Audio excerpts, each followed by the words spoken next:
Welcome to the Philosophical Odysseys podcast. Just imagine for a second that an incredibly advanced AI drops tomorrow. Oh boy. Right, and it instantly does your entire job in like half the time. Do you get to go home at noon with full pay to just, enjoy your life? Yeah, probably not. Exactly, probably not. In our current system, you either get handed double the workload, or worse, you just get fired because your labor isn't needed anymore. It's totally backwards. It is. We've somehow built this world where technological miracles mutate into, well, engines of exhaustion. And anxiety, yeah. So today we are doing a deep dive into the essays of a fiercely controversial 20th century mind who actually saw this exact trap forming nearly a century ago. You really did see it coming. Yeah. We're looking at a philosopher, a mathematician, and a 1950 Nobel laureate in literature. He lived from 1872 to 1970, lived through the Industrial Revolution, both world wars, the dawn of the atomic age. He even went to jail in 1918, right? Yes, for his really staunch anti-war stance. So our mission today is to unpack his radical ideas. We're talking about why we work too much, why so-called useless knowledge is vital for survival, how our suburban homes are designed to isolate us, and how to face the ultimate fear of death. It is a profound, incredibly dense collection of essays. I mean, his work really demands that we examine these invisible scripts that dictate our behavior. Absolutely. But before we jump into the deep end, it is vital to lay out a framework for you, the listener. The source material contains some severe, unsparing critiques of various political systems from his era. Right, specifically capitalism, communism, and fascism. Exactly. So we need to be absolutely clear that we are not endorsing any of these political viewpoints. Our role here is simply to act as impartial guides. Yeah, we're just unpacking the philosophy in the text, analyzing his logic without taking any political side. That is a crucial distinction. We're just dissecting the architecture of his thought. Not campaigning for it. So let me ask you, the listener, a direct question. Have you ever felt a pang of guilt just for sitting on the couch on a Sunday afternoon? Oh, I know I have. Right. You have absolutely nothing pressing to do, yet there's this creeping low-grade anxiety that you, should be doing something productive. Yeah, that constant pressure. Well, you're going to want to hear what this thinker has to say about the so-called virtue of hard work, because he just systematically dismantles it. He really does. I mean, he fundamentally attacks the concept of work as a moral virtue. He traces it back historically to prove it's just a remnant of a slave morality. A slave morality. Okay, how does that work? Well, to grasp the mechanics, we have to look at early human civilization. Prior to the Industrial Revolution, agriculture was incredibly primitive, right? That, very labor-intensive. Exactly. Peasants worked from dawn to dusk, often with their whole families, just to produce a microscopic surplus of food. But that tiny surplus didn't stay with them. Precisely. It was immediately expropriated by the ruling classes, the warriors, aristocrats, priests. They just took it. Yeah. And at the very beginning, taking it was done through blunt physical force. If you didn't hand over your wheat, they killed you. Which is pretty persuasive. Sure, but relying entirely on violence is super inefficient. Yeah. And dangerous. I mean, you have to sleep sometime. And an oppressed peasant with a pitchfork is a constant threat. So they needed a better system. Right. They needed a psychological mechanism for compliance. So over generations, they invented and pushed this moral framework.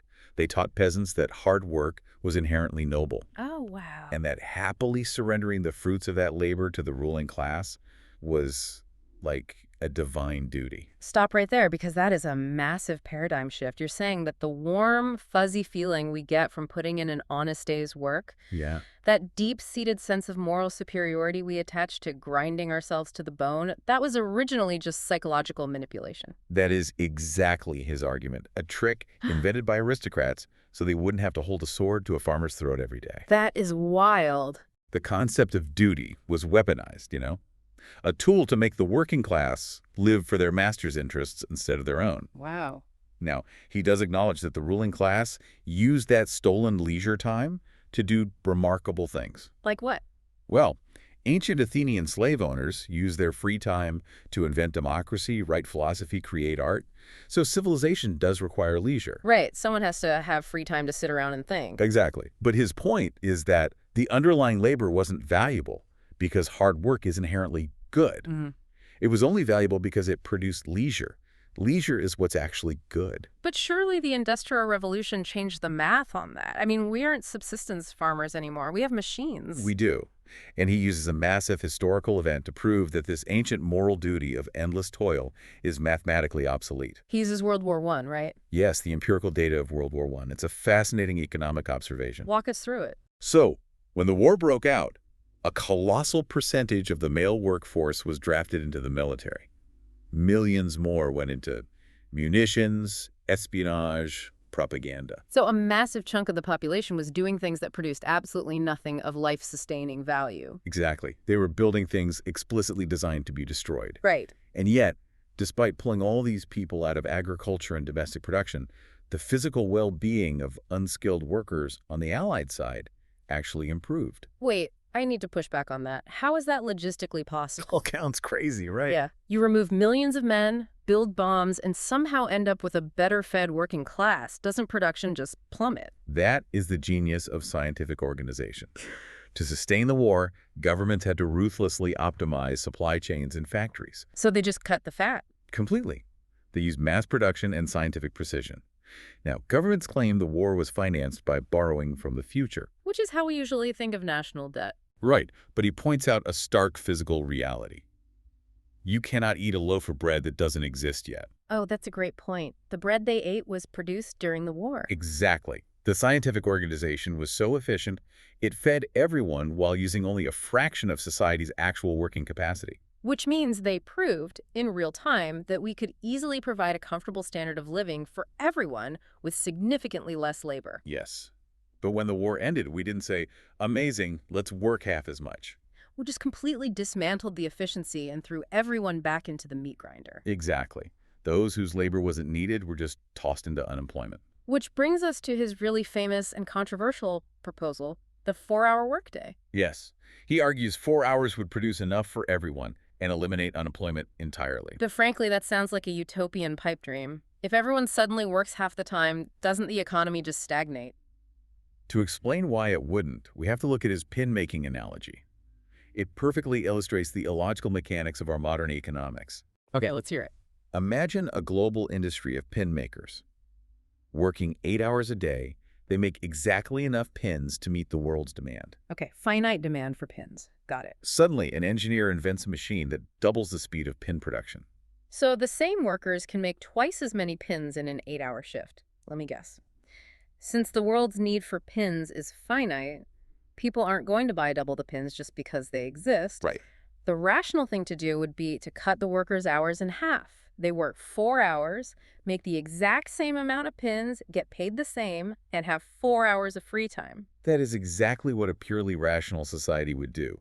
The technological breakthrough becomes a dividend of time paid out to everyone. But what happens in our actual system? In our world, the factory owners keep the workers grinding for 8 hours. The machines churn out twice as many pins. A massive glut floods the market, prices crash, and factories go bankrupt. And then what? To cut costs, half the pin makers are fired. Okay, let's unpack this. It's like buying a high-speed dishwasher to save time, but instead of relaxing, you use the saved time to wash your neighbor's dishes for free. Yeah, exactly. Well, your partner just gets locked out of the kitchen entirely.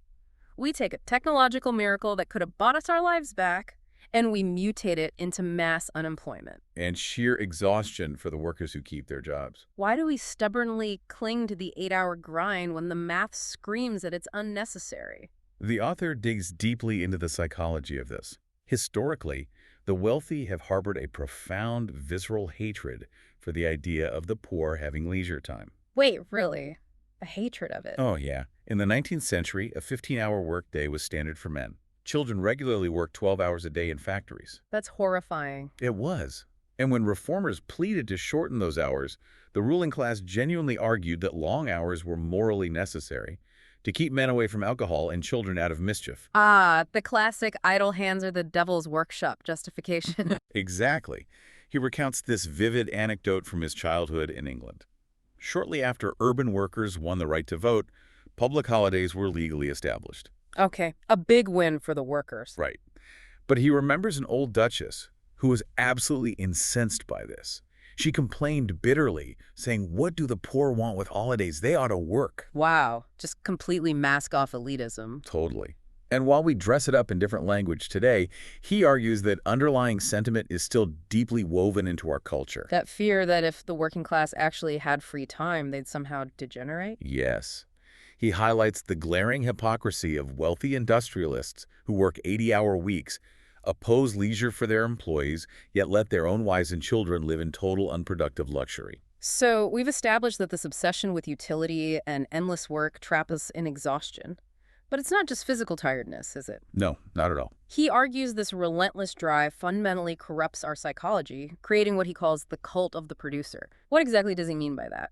Well, the cult of the producer is a society that places supreme, almost religious value on the act of production. While treating consumption as a necessary evil. Exactly. Or as a frivolous indulgence. Yeah.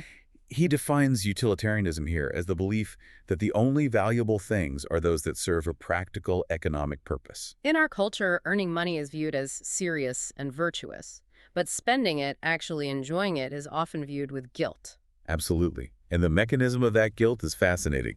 He points out that in almost any commercial exchange, the psychology is totally skewed. Skewed how? The seller always feels a greater sense of triumph than the buyer.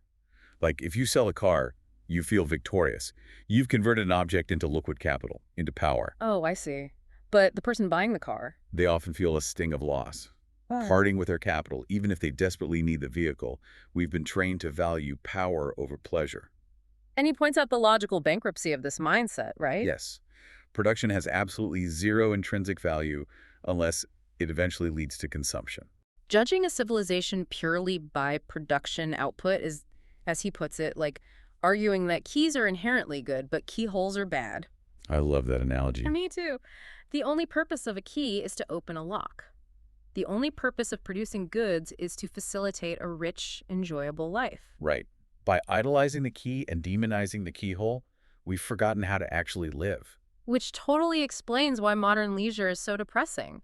We're so drained by this cult of the producer that our free time has degenerated into passivity. Yes, passive consumption. Instead of active, creative play like community dances or storytelling from the past, we just collapse. We passively watch sports, we scroll endlessly on our phones. We don't participate in life anymore. We just consume it through a screen because we lack the energy for anything else. And this utilitarian infection wasn't just a capitalist problem, was it? The sources show him analyzing the Soviet Union of his era, too. Yes, and he observed them falling into the exact same psychological trap, just masked with different political branding. I need an ELI 5 on this.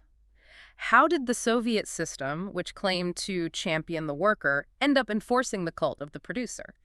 Well, he argues that the Soviet state replaced traditional Western religion with a state-sponsored dogma called dialectical materialism. Okay, what did that mean for the workers? In simple terms, they elevated manual labor to the highest possible moral ideal.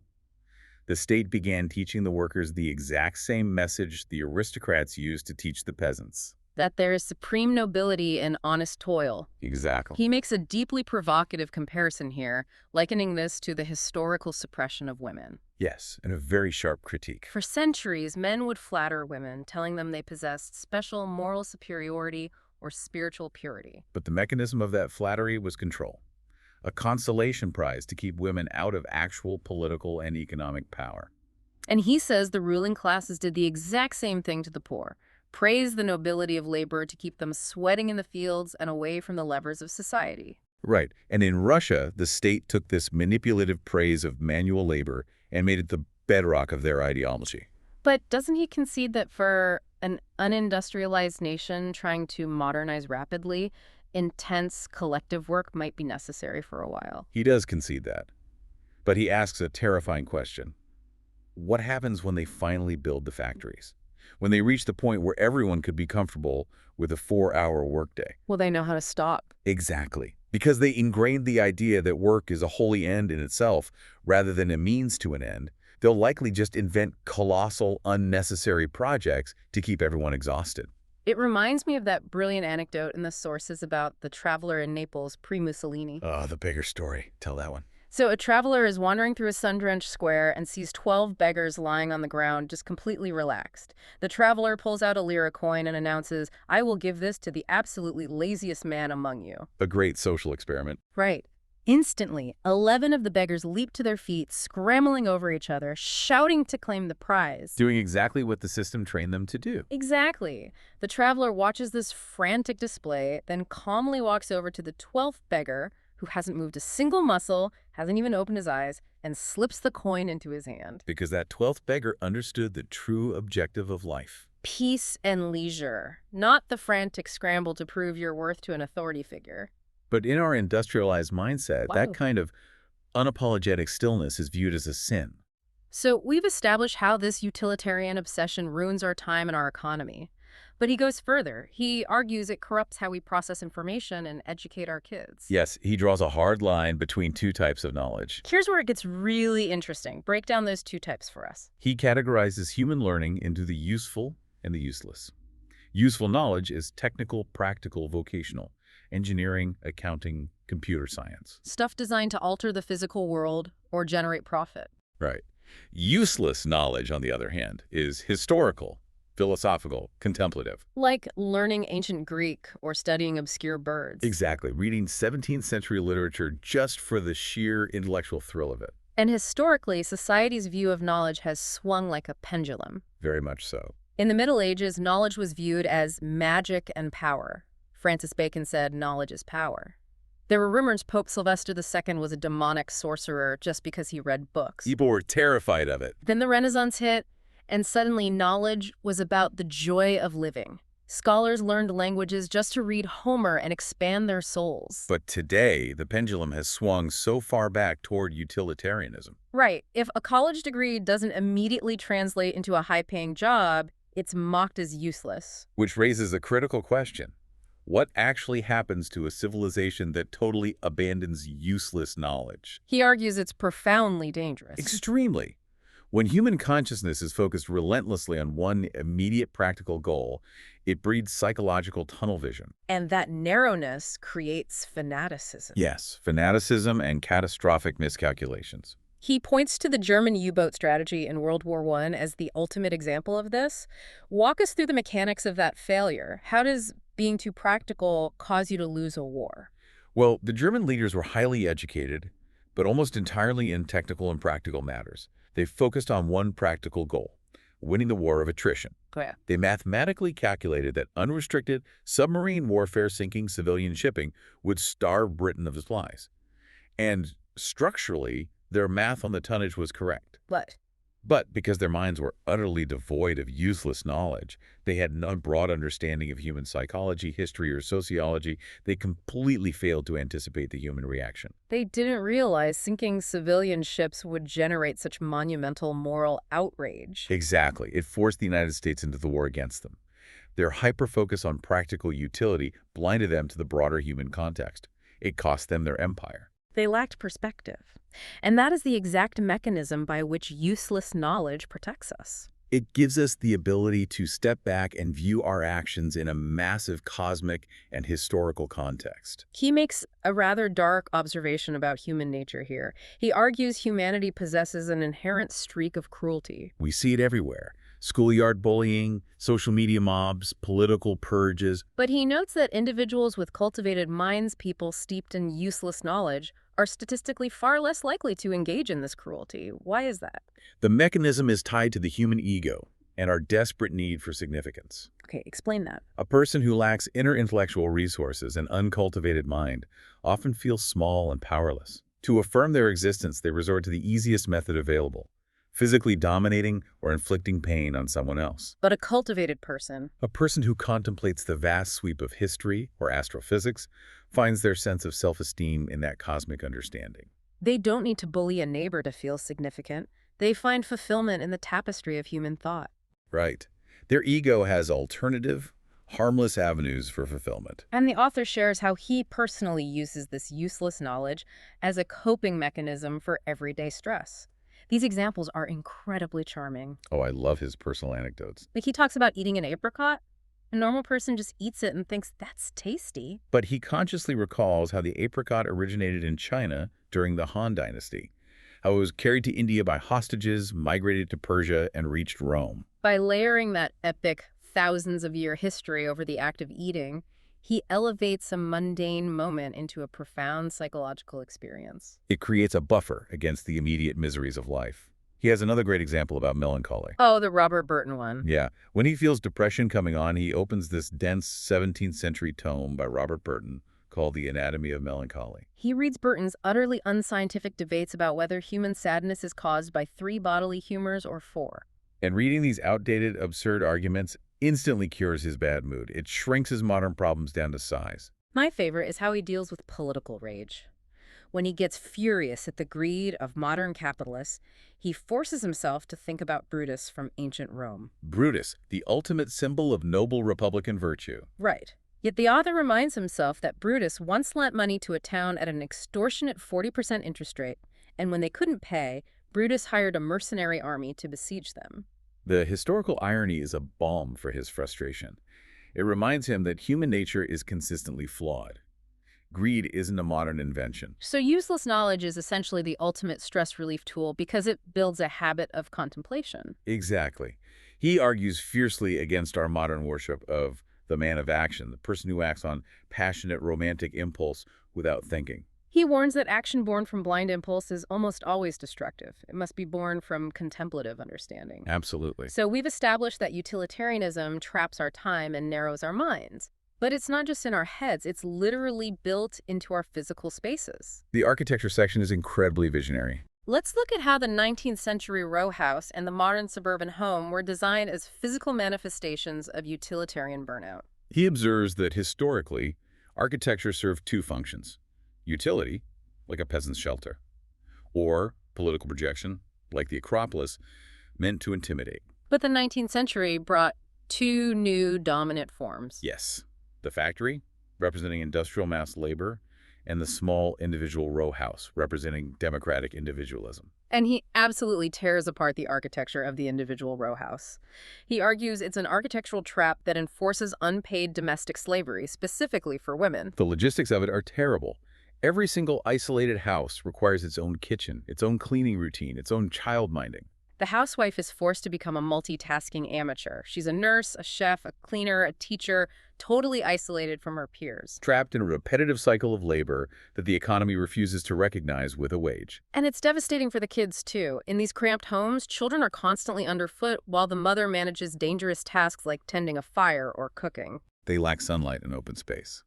Plus, the house is full of adult objects. Because the kid is constantly being yelled at, "Don't touch that, be quiet." The mother is chronically exhausted, the children's curiosity is stifled, and the father returns from the factory to a tense, chaotic environment. The design guarantees misery. So what's his solution? He proposes cooperative quadrangles. Right. Instead of inefficient little boxes, build tall residential blocks around a massive, sun-drenched central courtyard. But the real magic is the centralization of labor. Yes, a communal kitchen run by professional chefs, a dining hall, and crucially, a professionally staffed nursery in the center. This nursery is designed specifically as a child ecosystem. No sharp corners, no hot stoves, unbreakable dishes. An environment where children rarely hear the word no, because it's inherently safe for exploration. If we connect this to the bigger picture, the societal ripple effects would be monumental. Socializing domestic labor liberates married women from the home. They could enter the workforce, earn an independent wage, and achieve economic equality with men. Okay, I have to play devil's advocate here. Because while this sounds like a socialist utopia on paper, communal living in reality is often a nightmare. Sure. What about privacy? The noise of hundreds of people, the tragedy of the commons where shared spaces get trashed. There have to be massive flaws in throwing everyone into a giant quadrangle. He isn't blind to human nature.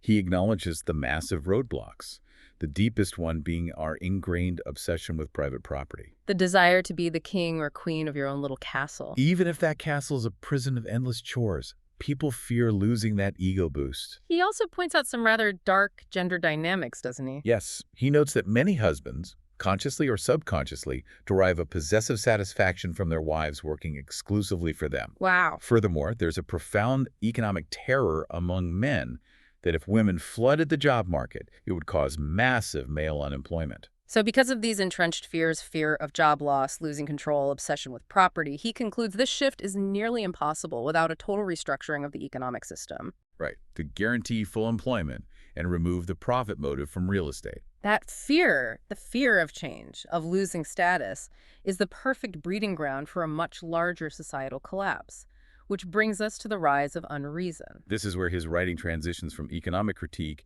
to prophetic warning. So, what does this all mean? He observes that modern society is actively abandoning universal reason for fragmented dogma.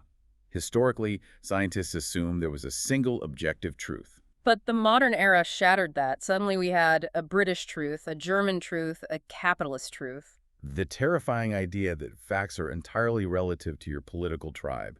If you're a capitalist, you use one set of economic physics. A communist uses another. And because neither side recognizes a universal standard of logic, debate becomes impossible. It's just a shouting match of propaganda. Exactly. How does a civilization devolve into this? Fear and economic devastation. When populations are crushed by poverty or war, the prefrontal cortex, the rational brain, is overwhelmed by the amygdala. They lose the capacity for calm calculation. And in that panic, they become highly susceptible to seductive myths and charismatic authoritarians offering easy answers. He points directly to the economic ruin following WWI as the incubator for this irrationality. And he calls out Friedrich Nietzsche as the intellectual godfather of this unreason. Yes, he does. Can you give us an ELI 5 on how Nietzsche's philosophy fueled fascism? Well, Nietzsche radically rejected the idea that society should strive for the greatest happiness for the greatest number. He despised Christian morality like charity. So what did he propose? That the vast majority of humanity is worthless as an end in itself. He believed common people were merely experimental material fertilizer to cultivate a few exceptional godlike individuals he called supermen. That inherently strips value from ordinary human life. And it glorifies the ruthless pursuit of power by an elite minority. The author argues this doctrine provided the perfect philosophical justification for totalitarian dictators. It justifies treating citizens as expendable cogs in a war machine, sacrificing millions for the state. Exactly. But the author pushes back hard, arguing true civilization requires useless knowledge and something he calls foresight. And he actually defines foresight mathematically. Yes. Foresight is the capacity to endure present pain for future pleasure. The equation for a society's civilization is the present pain it can endure, divided by future pleasure, multiplied by the time interval. So the longer a civilization can plan ahead, like Egyptians embalming bodies for 10,000 years in the future, or building a multi-decade rail network, the more civilized it is. Right. But modern unreason operates entirely on impulse. Immediate hatred, tribal loyalty, immediate gratification. He argues modern nationalism mutated into a substitute religion where the individual is completely eclipsed by the collective. A person no longer takes pride in their moral character. They derive their identity from their nation having the biggest military. The individual shrinks to nothing. And he saw this standardization accelerating. He pointed to standardized radio broadcasts in America, feeding millions the exact same opinion simultaneously. As society becomes more mechanically interdependent, the pressure to conform becomes crushing. Original thought is punished. And when a population operates as a single standardized machine driven by tribal identity, they can be marched into atrocities without a second thought. It's a chilling, incredibly relevant diagnosis. If the world is trying to mechanize us into obedient cells, how do we mount a defense? He suggests our only hope lies in rethinking how we educate the next generation and how we confront the ultimate terror, death. Let's start with education. He critiques three main approaches of his time. First is the traditional Dickensian school of total discipline. The model where kids are viewed as inherently sinful and their wills must be broken with corporal punishment. Right.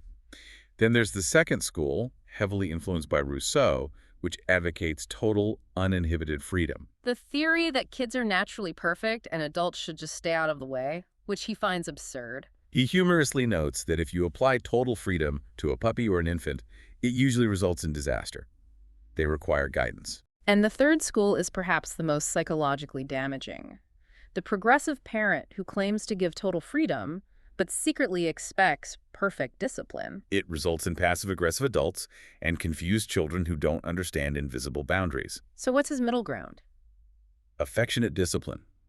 Children absolutely require discipline to develop refined minds. You can't master calculus without focus. And they must learn the basic social contract. That other people exist and have rights. Right. But the mechanism of this discipline cannot be enforced out of a sadistic desire to dominate. The teacher or parent must genuinely enjoy the company of the child. If the child senses genuine affection, they'll accept discipline without their spirit being crushed. And this balanced mind is the prerequisite for stoicism. In this context, what does he mean by stoicism? It's the emotional fortitude to look at the cold facts of the universe without flinching and without inventing comforting delusions. And the ultimate test of that is facing your own inevitable death. Death is the great unknown, the void underpinning all human anxiety. He outlines 3 common but totally failed strategies people use to deal with it. The first is deliberate ignorance. Yes. He points to H.G. Wells's novel The Time Machine, specifically the Eloi.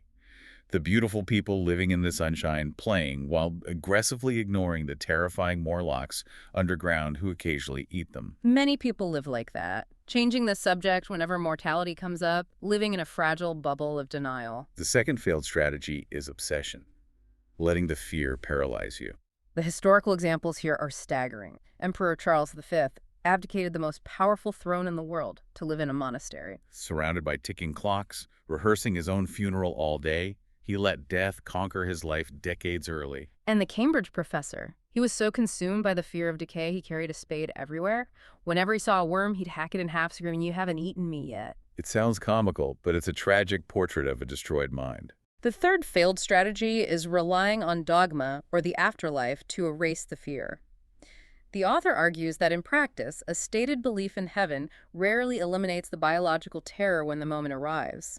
He shares a telling anecdote about F.W. Myers, a famous paranormal researcher. Right. At a dinner party, Myers asks a guest what he believes happens after death. The guest squirms, gets super uncomfortable, and finally snaps, "Well, I suppose I shall inherit eternal bliss, but I wish you wouldn't talk about such unpleasant topics." The reveal there is profound. If he possessed absolute certainty of eternal bliss, the topic wouldn't be unpleasant. The visceral fear of the void remains just beneath the dogma. So if ignorance, obsession, and dogma fail, how does he suggest we face it? We must decentralize our ego, acknowledge our consciousness will end, and say, so what? But how do you genuinely achieve that, not caring that you're going to die? By attaching your identity to something vastly larger than your physical body. He argues adolescence is the age of generosity. We should teach youth to dedicate their lives to impersonal external interests. Like the advancement of science, art, or human justice. Yes.